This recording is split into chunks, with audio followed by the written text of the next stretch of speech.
So I woke up this morning filled with gratitude for my teachers.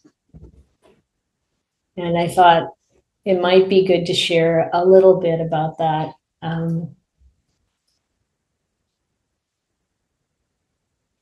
I have teachers who I have a formal teacher-student relationship with, took dependence on Ajahn Pasanno more than 20 years ago now. And he really, he's been so supportive from the beginning. I think he was the first bhikkhu, first monk I've met. And I met him in the San Francisco airport parking lot. My son had gone to Abhayagiri to check it out. He was also on this journey of wanting to find a place to become a monk. And so I met Ajahn Pasanno there.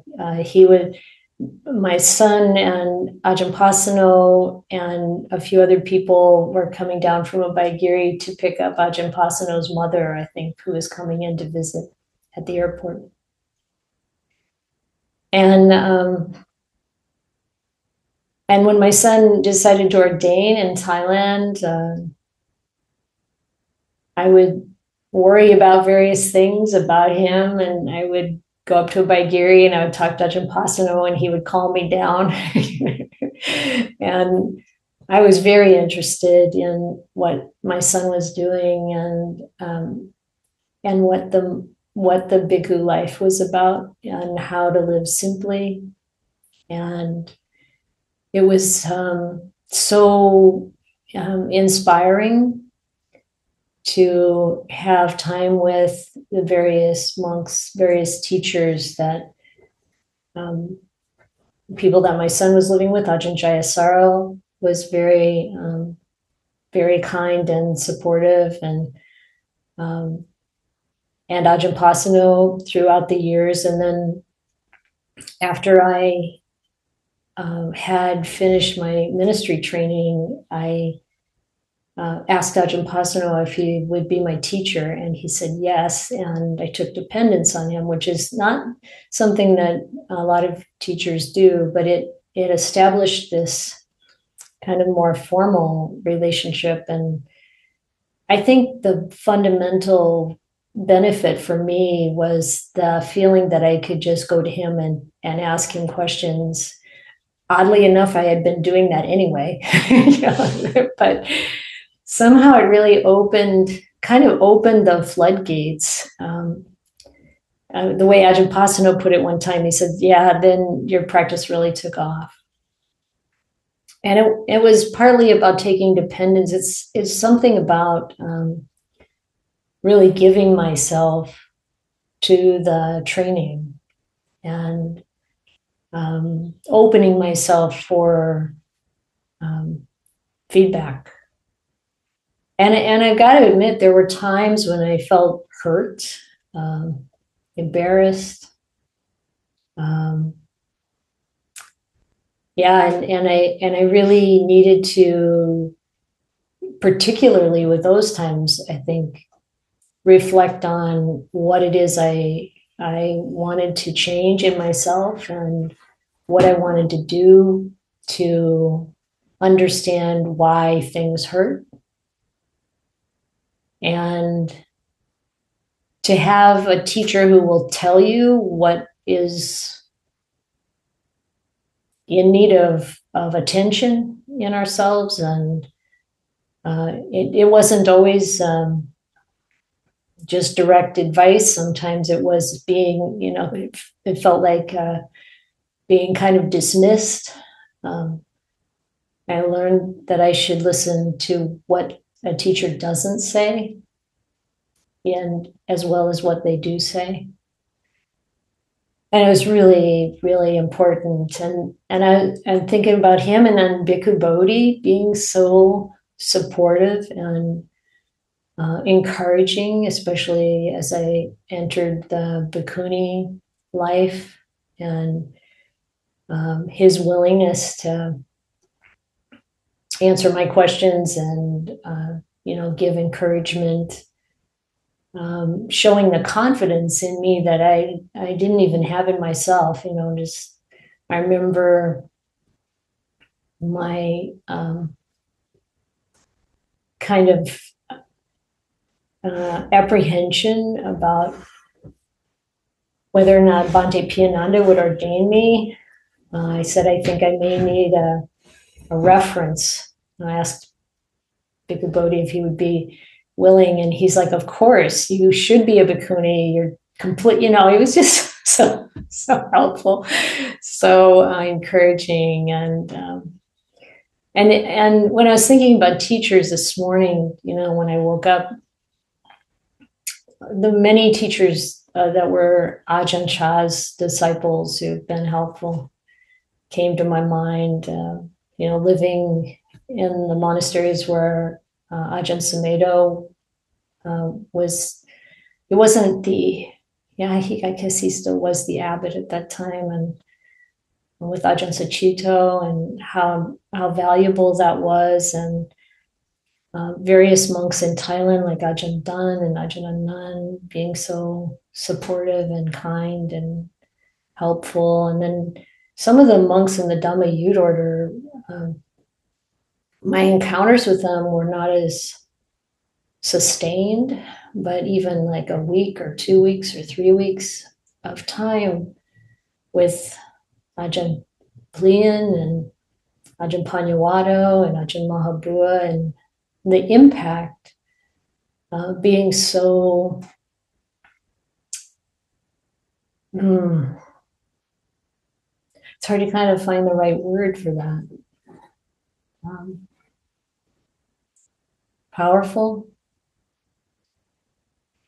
Anyway, I didn't even right away think of Bhante Piyananda.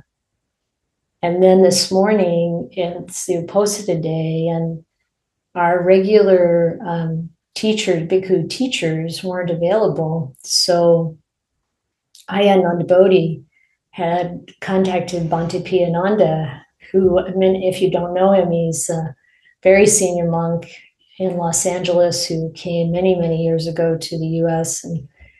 And he has been fundamentally sort of a force in reviving the bhikkhuni ordination. And he was my preceptor. And he actually he entered the robes when I was 1 year old. I'm 71 now. He's been Samanera and then bhikkhu now for 70 years. And this morning, he was the one who gave the bhikkhunis their ovada, and it was so precious to see him. And he's been such an important influence and wonderful support. And I remember one time he came, when we first started Karuna Buddhist Vihara, he came, I think he was invited by the Sati Center to give a day long. And he came to our Vihara, and he brought some chanting books with him that he'd had made with Karuna Buddhist Vihara on the cover. And as soon as he walked in the door, he started teaching Dhamma. I mean, it was such a beautiful lesson. And sometimes I think I need to relearn that lesson again and again, because sometimes I get more caught up in talking with people about other things, their life. But the Dhamma, just like that's the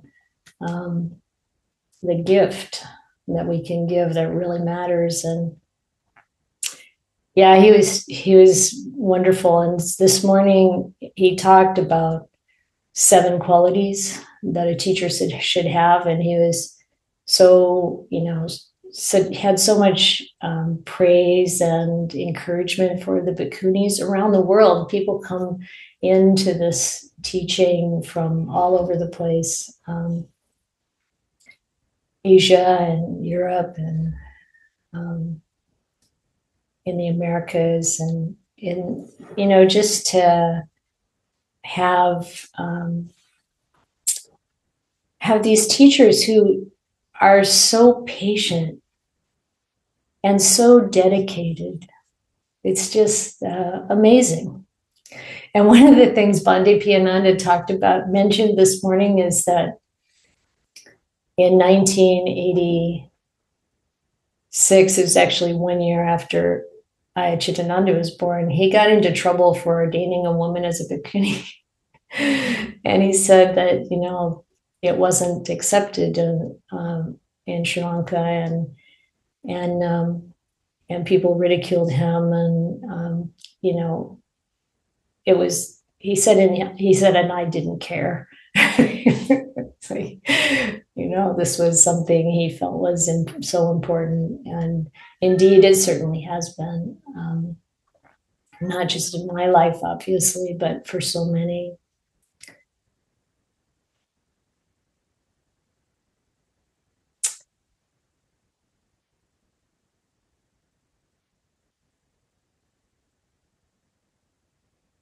I think it's valuable to think about what it means to us to be able to take the Buddha as our teacher, and to be able to see in the actions of those who follow the Buddha, lay and monastic, the qualities of the Buddha and the qualities that the Buddha encouraged all of us to develop, to come through.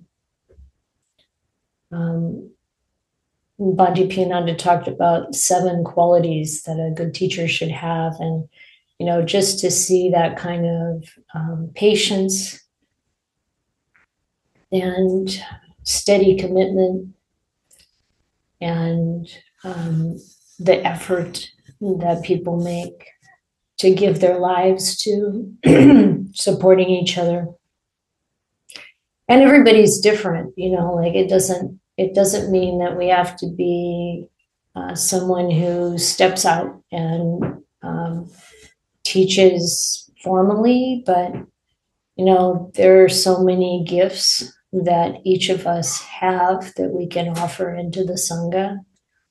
And like some people this morning mentioned that when we come together, it's not just the person who's got the responsibility to hold the space and offer the Dhamma, but we learn from each other. There's so much Dhamma among our practitioners, and everybody, like I said, we have our own talents and our own ways of offering Dhamma through not just our words, but also our actions.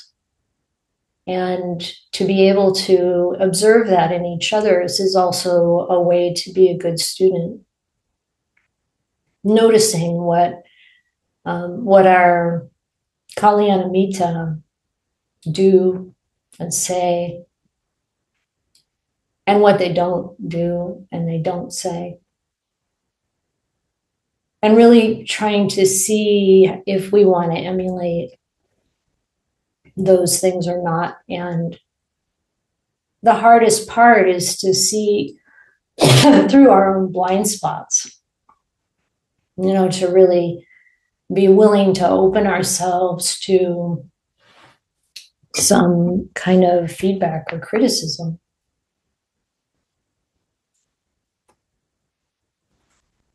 Actually, thinking of it as feedback and criticism isn't even quite where I think the most benefit is. It's really wanting to know what we can do to develop our own heart, our own mind. And sometimes, especially sometimes when we try really hard, or trying really hard, and then we feel like we feel really hurt when it's pointed out to us, or somehow we get the feeling that there's something that we're not doing we're something we're doing that needs to be corrected. And I think it's important to let that go, like to, no matter how much it hurts, when we realize that there's something we should change, to be willing to feel that hurt, but set it aside and do the work. Really be willing to let go of everything, our opinions of ourselves and our views of other people, and just to really be willing to drop it and learn and develop ourselves. And of course, for myself, that's all still happening. I mean, I'm still, I didn't even mention Ajahn Ghana, such an important teacher in my life right now, over these past few years. And, to try to understand what he means when he talks about, letting go of the sense of self, really, really listening to him when he points out what I should change. And he's so kind, and he's, but it would be easy to take certain things personally and feel bad about it. But I feel like the determination needs to be in gratitude for seeing our mistakes and knowing that that's one of the most potent ways to learn. And that there's no perfection in this world anyway. It's okay. So it's just that I just want to encourage us to see the teachings of the Dhamma in so many contexts, so many ways that it comes to us, and to really make use of it and celebrate when people take enough interest to correct us or to help us see what we maybe haven't been able to see before.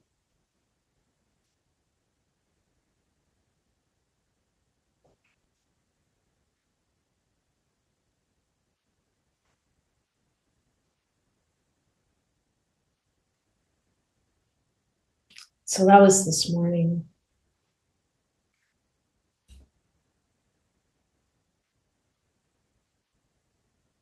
Yeah. I really also really appreciate the many tools that the Buddha gave us to practice. And his ideas about what it means to be an open and a dedicated disciple is part of that, of course. Willing to listen and investigate on our own, to see things directly ourselves. But there are all these methods that he offered that are so wonderfully practical. I love that the Buddha was so practical.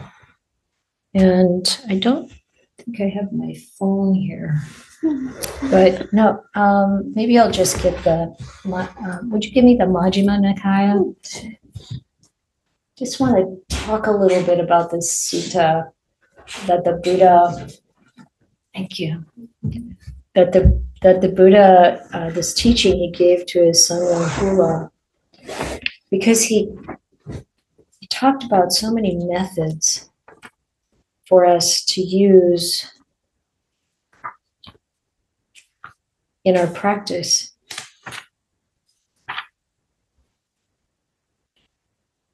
I taught about this sutta in Portland also a bit, so if you've heard it before, maybe this is another thing, as a student, sometimes you think, oh, I've heard this before. I've heard about this sutta before, this teaching before, but it's a good time to open the mind even broader and see, well, what is it that I haven't learned yet here? And This is the one where in the commentary it says that Rahula was probably about 18 years old, and he's walking behind the Buddha on alms round, and he's thinking, oh, the Buddha is so handsome, and I look like him. And the Buddha reads Rahula's mind, and he turns around and faces him, and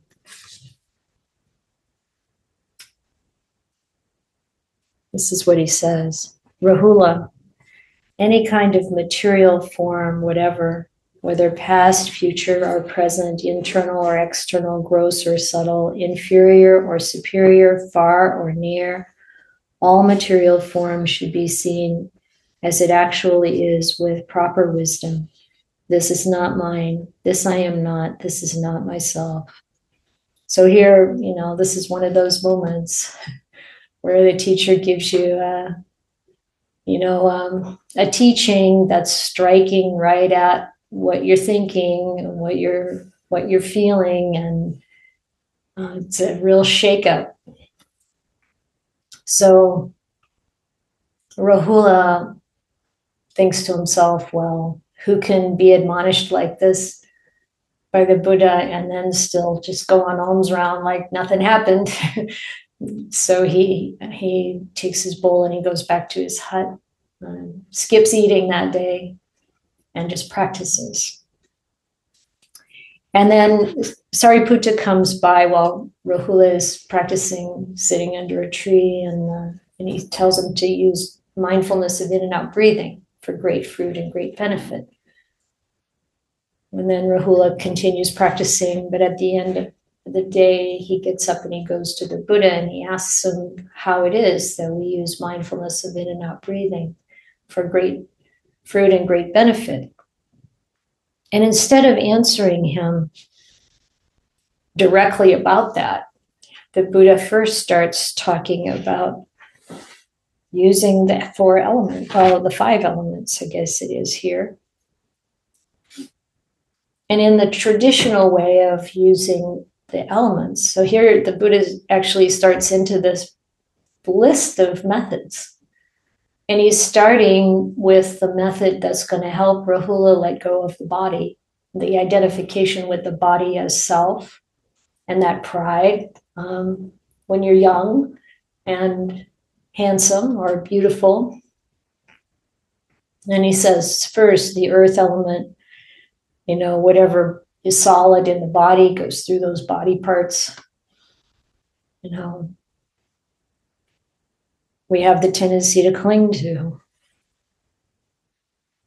And he says you should think of it as this is not mine, this I am not, this is not myself.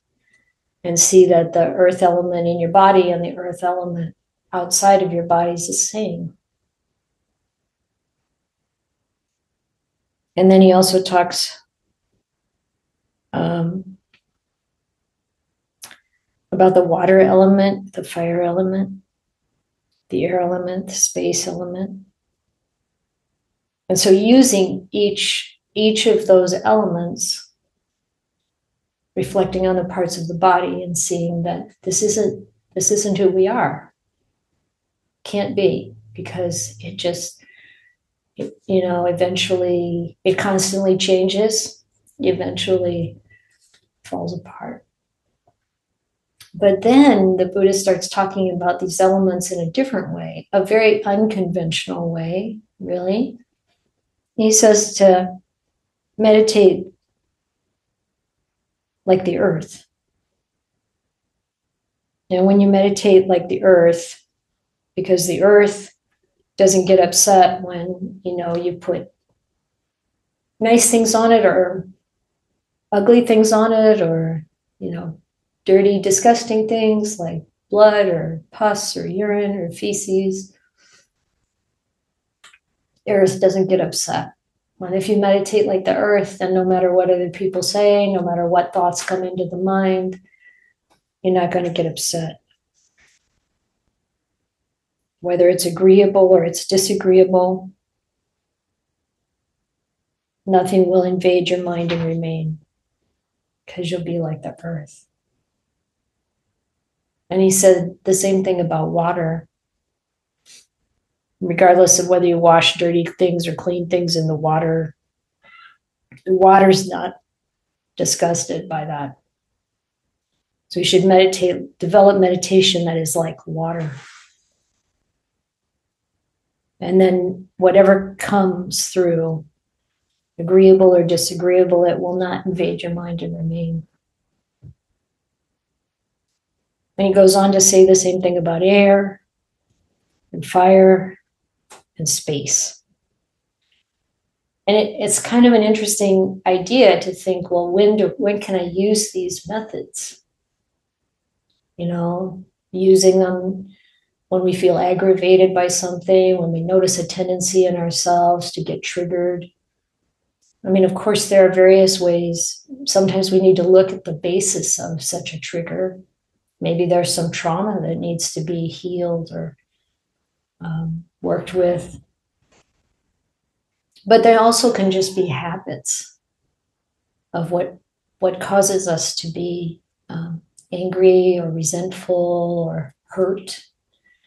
And then, can we see that? And so it's like back to this idea of what happens when our teacher points something out that we need to, that would be good for us to look at. And, can we be like water? Can we be like fire? Can we be like air or space? And not take it personally, and therefore have the courage and the patience to really look and see for ourselves what's going on and what we can do. And I feel like, having that whole array of elements, like for our own character and our own specific situation at the time, one image or one feeling that comes up with, these different words could be the right one to help us to really be able to stay present, to be able to really investigate. But then after he tells Rahula all of that, he continues and he starts to talk about the Brahma Viharas, and he tells him when each of them will be particularly applicable. So he says, develop meditation on loving kindness, then any ill will be abandoned. Develop meditation on compassion, then any cruelty will be abandoned.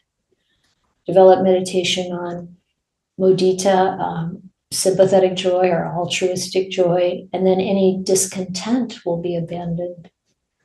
Develop meditation on equanimity, then any aversion will be abandoned. And so it's like the Buddha is giving the, what is the illness and what is the medicine? And we can use the right medicine. And it's so easy to get caught up in the world and all of the horrible things that keep happening in the world. And it's so easy to have these feelings, and understandable. And not to blame ourselves or take it personally. And to know that it's natural to feel fear, it's natural to feel anything really. But then to see that the Buddha actually gave us tools. What an amazing teacher, the most amazing of all teachers. The sutta I'm reading from is number 62 in the Middle Length Discourses. It's the Greater Discourse of Advice to Rahula. Thank you for asking, Mabel. So then the Buddha said, develop a meditation on foulness or the not beautiful, and then lust will be abandoned. So usually that's the go-to method to deal with the really strong feelings of sexual desire. If you think of the body that you're interested in without the skin, it can be very powerful sobering effect.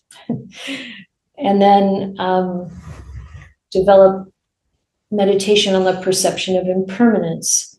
So really, really working with the reality that all that is mine, beloved, and pleasing will become otherwise. It will become separated from me, but also it's going to fall apart. All of this in the world. And he said that will cause us to abandon the conceit I am, which is the fundamental kernel of this idea of a self. That is really one of the last fetters to drop in the process of awakening. And then he comes to the point, the Buddha comes to the point where he talks to Rahula about developing a meditation on mindfulness of breathing, and gives all the instructions that we see in Anapanasati Sutta, and to see how beneficial that method is in so many ways, and can lead to so many ways to develop our depth of concentration and our openness and enormity of the heart.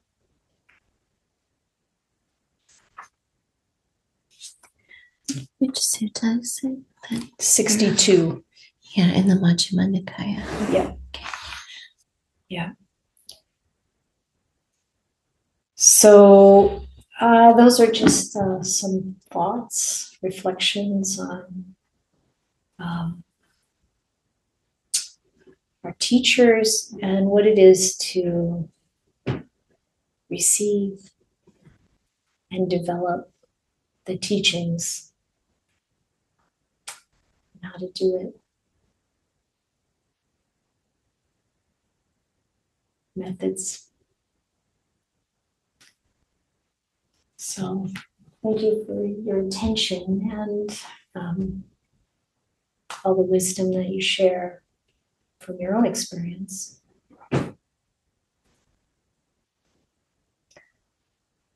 Are there any questions, comments?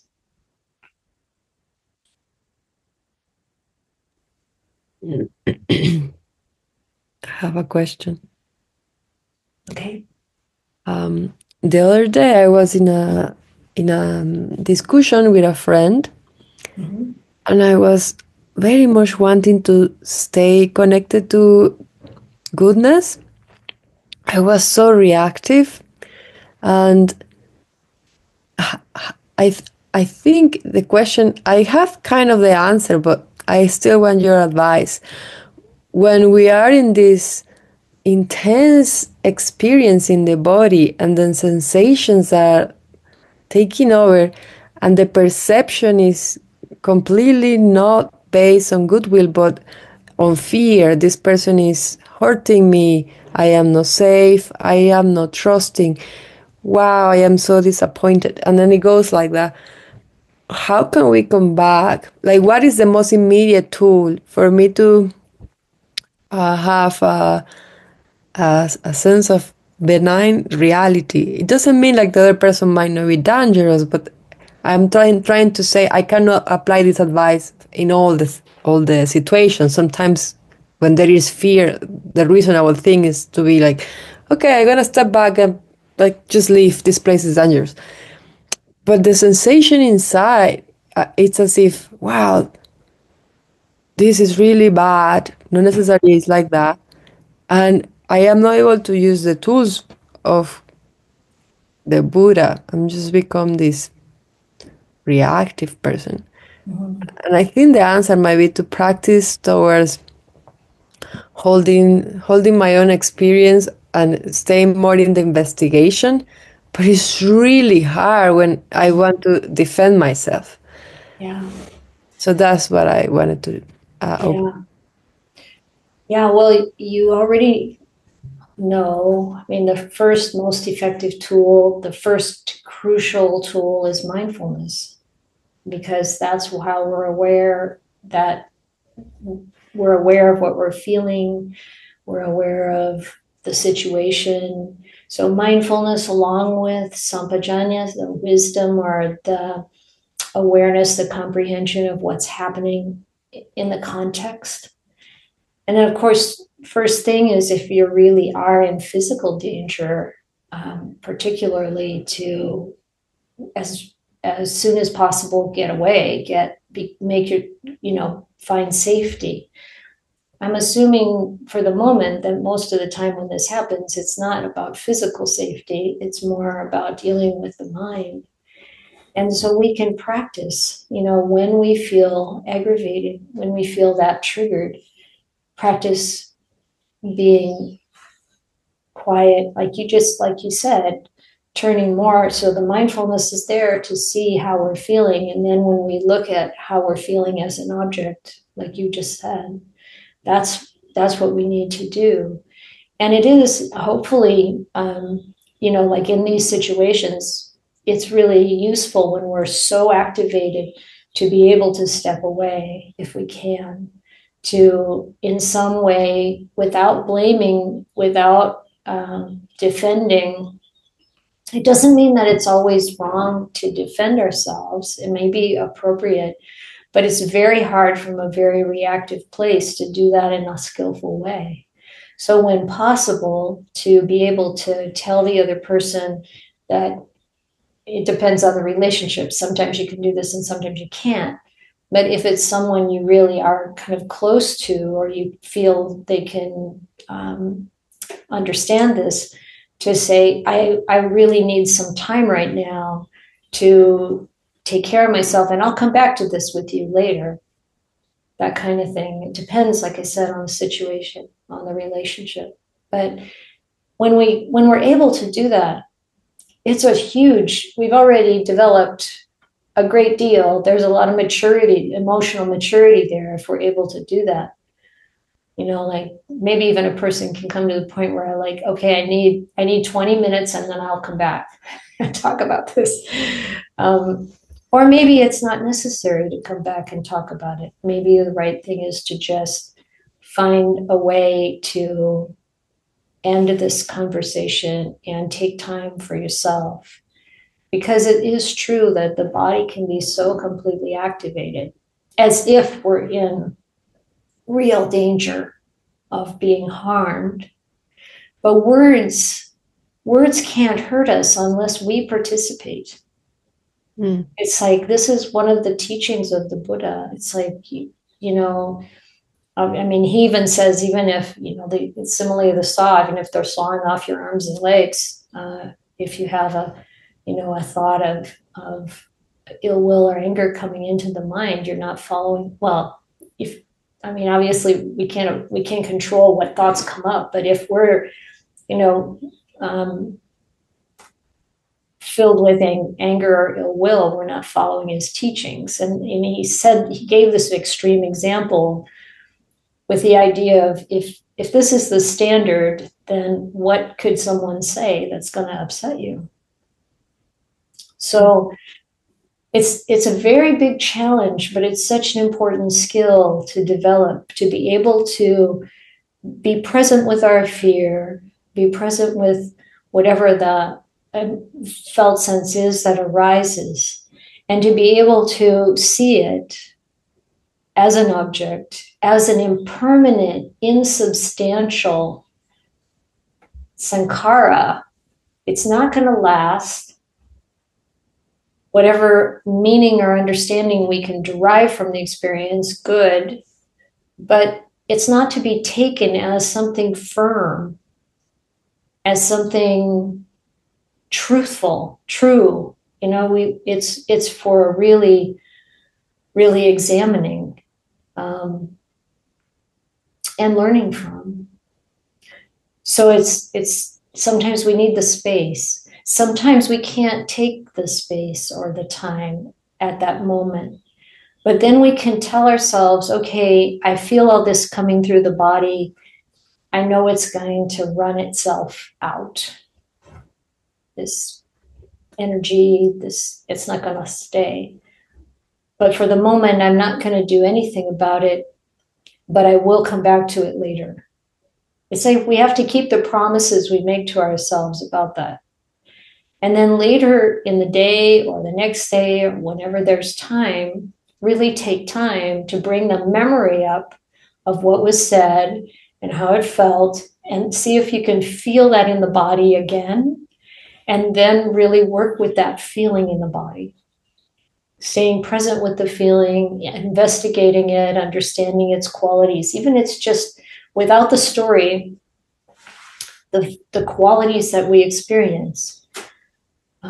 How big that feeling is, where it is it in the heart area, is it in the gut, and how does it change as it moves through, and so on, like that. And then, some of these methods that I've recommended that I used a lot, feeding your demons, focusing, those things can be helpful. And eventually, when you use those things enough, you start to come to the point where you don't really need that anymore. You can really be present with your feeling. You can observe it. You don't take it so seriously. Don't identify so closely with what we feel in the body or what moods come through the mind. Mm. And if we start to react and we say things, then we want to stop as soon as we can catch ourselves. As soon as our mindfulness can catch up, try not to respond out of that triggered place, because, we all have these different aspects to our personality. We're conditioned beings. And we have these aspects to our personality. Maybe most of the time we're quite pleasant and patient, but if we get triggered, maybe there's something else that comes out. It's a different side of us, but it's not us. That's the main thing to realize. It's just the conditioning. I mean, when I was a parenting my children when they were young, and being a single mom, especially, you don't have a partner to talk things through. Sometimes I just felt overwhelmed and my back is against the wall, and who do I act like? I act like my parents, right? It's because you're just doing the same thing you've seen and learned, but we don't have to stay that way. We can, unfortunately, in many ways they were skillful, that was helpful, but in the ways that they weren't, I picked that up too, and then that's what I want to really understand and try to change. And we can get really good at changing. But first we have to believe and know that it's possible. That even the circuitry in the brain can be changed. It's our practice that we can do that with. And it's practice in meditation that changes the brain, gives you more kind of insulation around your nervous system. But it's also practice of investigation and feeling what we feel and being willing to really work with it.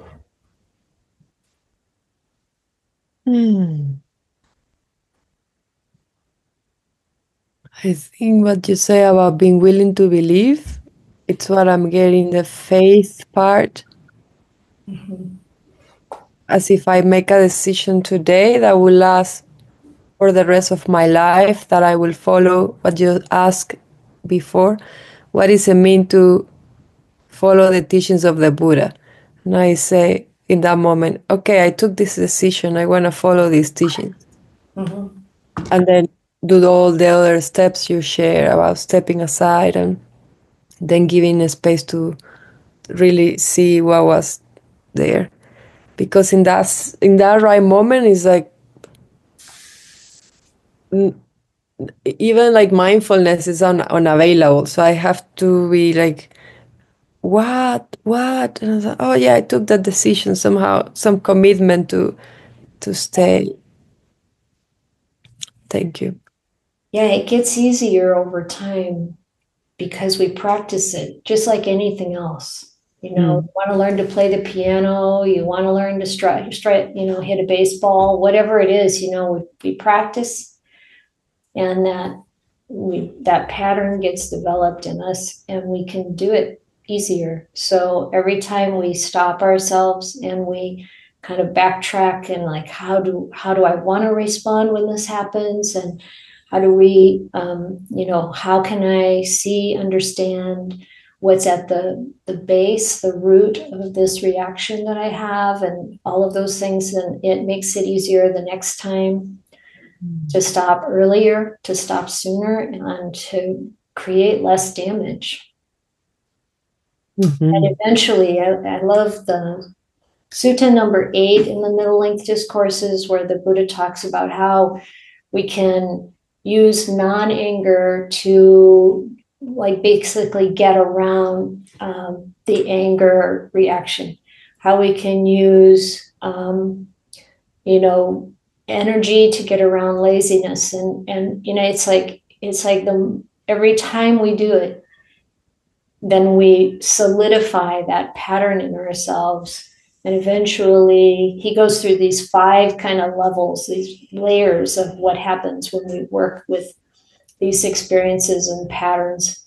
And the last one is like, it just doesn't exist anymore. That pattern of getting angry, or that pattern of feeling hurt. I had a very strong pattern of feeling hurt. And when someone would tell me something that I needed, they needed to tell me because they wanted me to change something, and the way that I was acting towards them, I would feel so hurt that they would feel like they can't tell me anything. And the pain was coming out of this, but I'm really trying so hard. I'm trying so hard to do the right thing, and I'm still not good enough, and blah, blah, blah. And it's all selfing. But instead of feeling bad about ourselves, to recognize that this too is all conditioned. It's okay.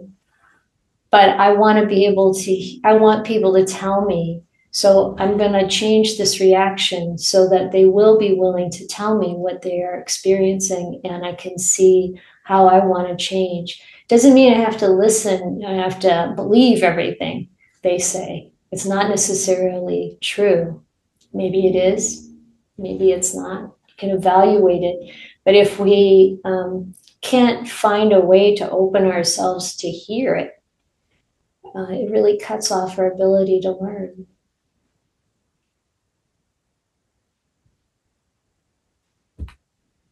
Mm.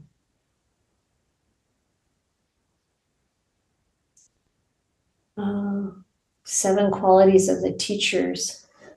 I don't think I can come up with them all.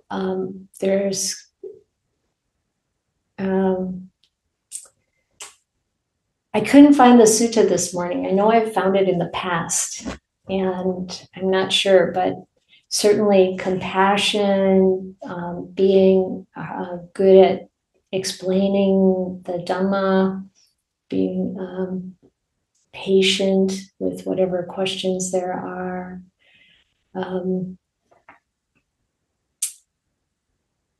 Yeah, I don't know for sure what they all are at the moment. I'll have to try to look again. Moral discipline, serenity, wisdom, superior. I don't know. It might be all in the chat by now. I'm not sure. Martin, you wanted to ask a question? Yes. You said 2 methods that you've been using, focusing and feeding your demons. Yes. Can you explain what those are? Yeah, feeding your demons is a method that was streamlined, I guess I could say, by Lama Tsultrim Leone. She has a center in Colorado where she trains people to be feeding your demons kinds of therapists, I guess. And it's a process that is based on an ancient Tibetan practice called Cha. It really is a way to actualize the first 3 noble truths, to be able to turn towards the dukkha that we experience, to be able to really reflect on and discover the root cause of that. It's attachment, but what specifically? If we just say, oh yeah, I'm clinging to something, or I'm attached to something, it's not enough to really unlock that particular misunderstanding that we have in our own psyche. So this process can help with that. It involves some visualization, and then of course in that process of working through whatever that experience was, there's the relief, the cessation of the dukkha. So that's one thing. The book, Feeding Your Demons, is really excellent. And Lama Sutra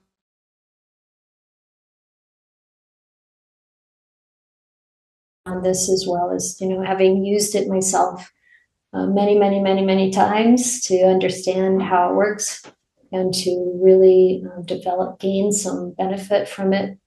But it's been very encouraging to see that she hasn't changed her presentation of it. And I think it was very solid from the start when she put it together the way she did. So that's that one. And focusing comes from Eugene Genlin, who put that together, I think in the 1980s, maybe. It's a small book, Focusing, and I think you can get it on Amazon. I think it might even be downloadable from somewhere, PDF form, for free, maybe. And those are excellent resources as ways to think about how to turn inwards to investigate what we feel. So it's mindfulness of feeling in my practical application of it. So when I think about mindfulness of feeling, I don't tend to just think about, I am having pleasant or painful or neutral feeling. It's also valuable for that, and to see what's worldly or feeling that comes from sense input versus spiritual feeling, like the feeling of spiritual uplift in meditation.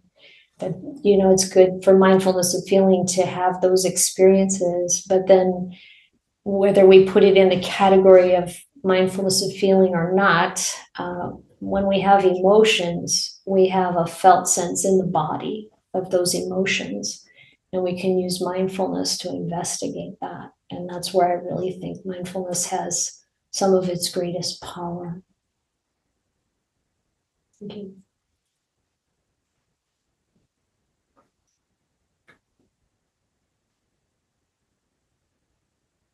Yes, James.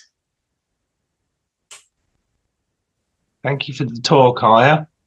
I've just got to say thank you for you being a great teacher. You've been very, very helpful with me through the years, and really, really helpful. I've got kind of a question, a share, and a little question. I hope that's okay. I'll try and be brief. Yeah, sure. The little question is with metta.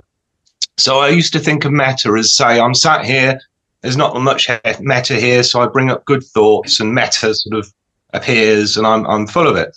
Silly. But recently I've started thinking it more as if the meta's already there and it's expressed when the bad stuff, the hindrances are weakened. Mm-hmm. So it's less about bringing something into presence, more about pushing back the obscurations and revealing what's already there. Would that be an accurate kind of way of thinking about it? Yes.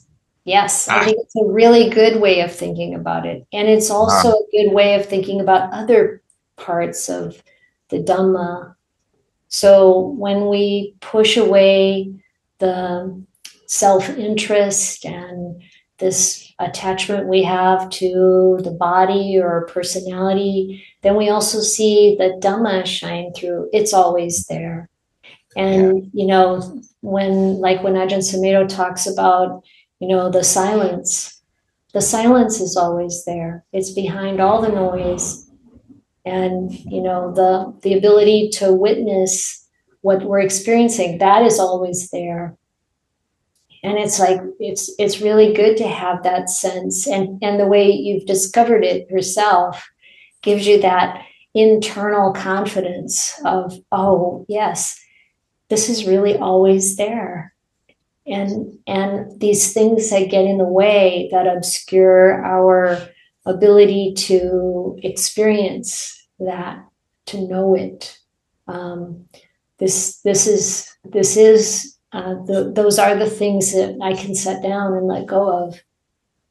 Yeah, it's beautiful, James. Thank you. Perhaps seems obvious, but it kind of, it clarifies things. Yeah, once we know it's obvious, you know. Yeah. Yeah, but we can't keep forgetting, so we need to be reminded and remind each other. Yeah. And I want to share an experience. So I do my morning meditation, and sometimes it goes great, sometimes it's not so great, but it always helps. But sometimes I go out into the world with that sort of having pushed aside those obscurations, with that much more metta in my heart, and filled with goodwill, and it's great. And sometimes it lasts for a good part of the day, so I'm very fortunate. But what was interesting is I had an experience the other week where it was with me until sort of late afternoon or something, and there was some kind of interaction with a colleague that turned me towards aversion, and it was fascinating, because although I've practiced long enough to have seen a lot of these sort of mental states arise and within awareness, with clarity, and just see how they work. There was something about this that was just so much clearer, that I felt the thought arise, and I felt the mind kind of weave these narratives around it, and then project off into the future about things, about what this person's going to be in the future and what they are now, and all sorts of things. And it was quite amazingly clear. And like I say, I've had these experiences before, but this one was so much more clearer and well seen. I mean, it was, yeah. I mean, what was, and so I could sit there and observe it and recall that previously this would have probably generated a grudge that would have lasted a long time, and probably all that kind of stuff, and it was just the clarity of it that was amazing. And the other amazing thing is, despite the fact I was in this mindful state, and I observed this thing arise, and I knew it was kind of rising from delusion. Still, it did get its hooks into me a little bit. So there was still a little bit of aversion against this person until I met them again and realized how foolish it was and how it was based on nothing. And the fact that I can't actually remember what started it. That's the interesting thing, despite everything that sort of was built on that. So that was like I guess a little mini insight, or something that sort of gave just that little bit more clarity. And I guess perhaps that's a sign that I'm just getting that little bit better at being mindful, at being aware of my mental states, of being in that observer position to sort of see them do their work, even if I can't always cut off the effects. But I suppose the little question that comes from that is that obviously that's a good thing, because it gives me an opportunity to control these and stop it creating bad karma and having bad effects on me. But the flip side of it is, as you get more sensitive to these things, it can actually cause more suffering, because if you're being more aware of these things, you kind of aware of the pain of them more. That how these aversive thoughts hurt yourself as much as they can out in the world. So it does seem like there's an element of how, yes, it's a good thing, but in the short term it can cause a bit more suffering that you have to endure. Am I kind of correct in that? It's sort of maybe a harsh truth of Dhamma, that the more mindful and aware we are, the more we might suffer a bit. Kind of, does that make sense? It makes sense.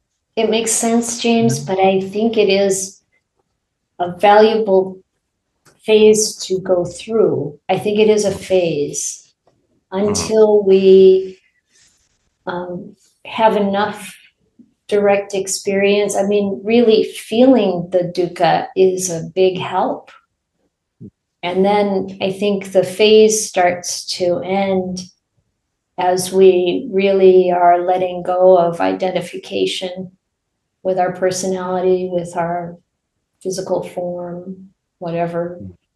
And then this phase of feeling it more strongly, and it being, like hurting more, we start to hurt less and less. And then, the reality is, if we don't go through that phase, if we, this is really kind of what I was speaking to, you know, when we use our coping mechanisms to block that out, to not go through that phase, then we don't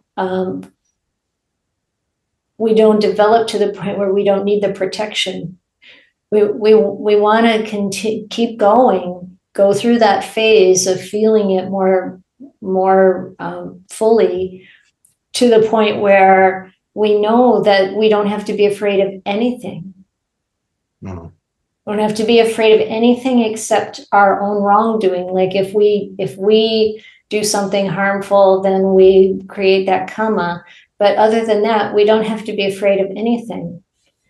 And, you know, to get to that place, and we don't even realize it's happening. You've brought up before times when suddenly you realize that, like, the metta is there, or like now the mindfulness is there, and it's not like, you know, we know that that's going to be the reaction. It's just a product of the long dedication to the practice and doing it. And I don't know if you've happened to hear the talk Ajahn Kovilo recently gave. I recommend looking for it. I don't know what it was called. One where he was attacked on the street. And did you see that one, James? And his own reaction to it was a surprise to him. You know, it's like to really, we don't know how we're going to react when something happens. And the practice oftentimes comes up really strong in us, or the Dhamma comes up really strong. But it comes because you've been willing to go through that phase of feeling it more deeply and letting it penetrate in, you know, to a degree that we can really understand attachment, identification. This is dukkha. And clinging to anything in this world is dukkha. Yeah, more than any time now, when these bad feelings or these difficult, unskillful feelings come in, more and more and more, I really feel like I'm turning well towards them and really feeling them. And, you know, there's not sort of distracting myself with things. I'm just really putting some effort into developing that kind of wisdom. So yeah, I guess that's a good sign. But it's a good sign. Yeah. I saw a link. I came home from work and saw a link to the talk about Ajahn Kovilo, and I was like horrified. I had to watch it straight away because I thought, my God, what's happened to him? You know, I was so relieved when I clicked on that link. I thought he might be like all battered and everything, but yeah, it was an awesome talk. I mean, a horrible story, but yeah, we never know what might happen. Anything that can happen to a human body could happen to our human body. And, you know, the beauty of the practice is that we don't have to let the same thing be happening to our mind. Yeah, absolutely. Yeah. Thank you. Yeah, thank you, James. Val?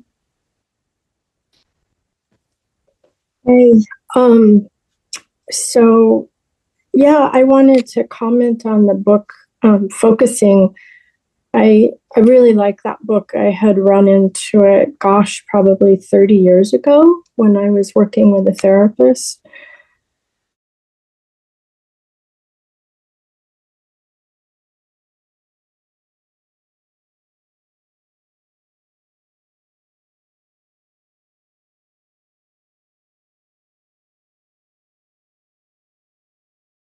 I had ran into a therapist that practiced somatic therapy.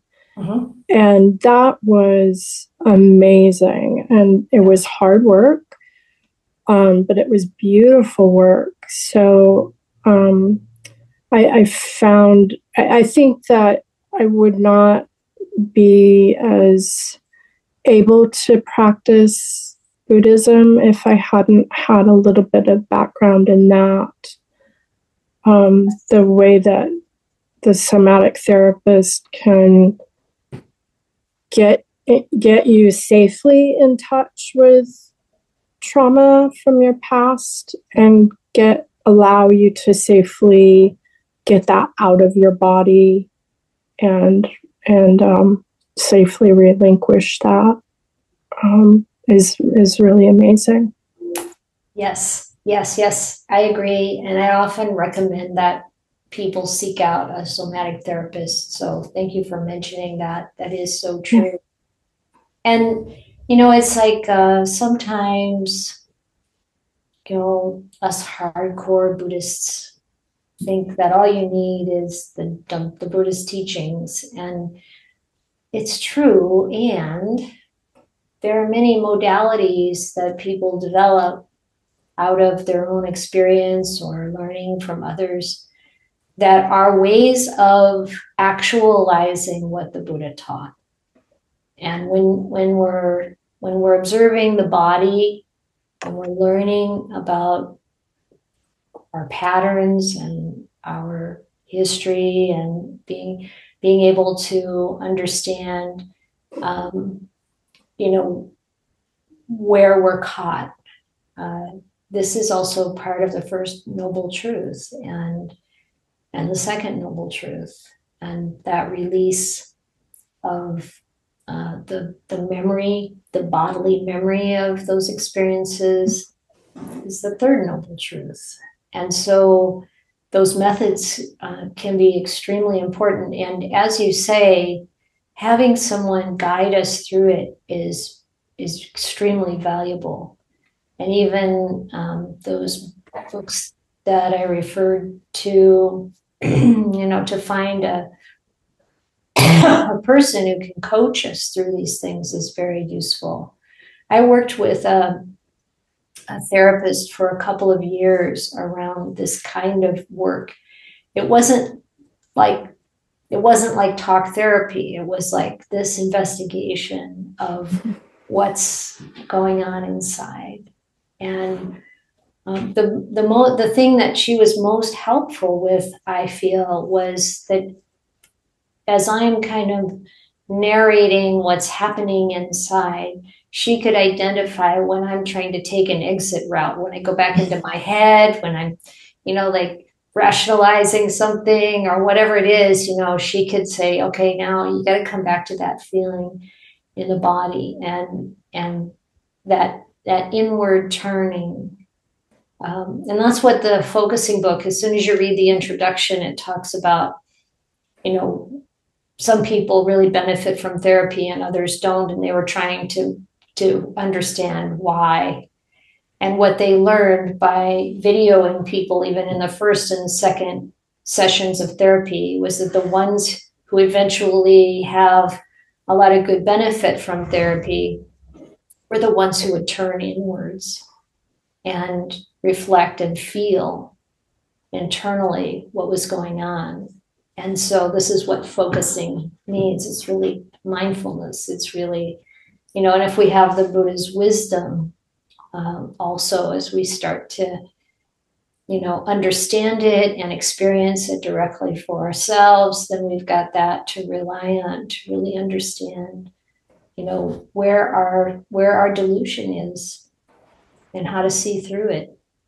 It's not an easy thing, but if we are willing and we are eager to know, we can make a lot of progress. Yeah, thank you, Val.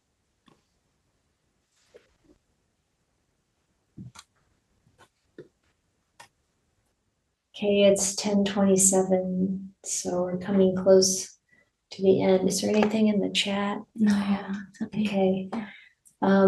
I really appreciate everyone's comments and questions and your practice, as always. It's a beautiful thing to be able to come together and talk about the Dhamma and to see the beautiful developments in all of you.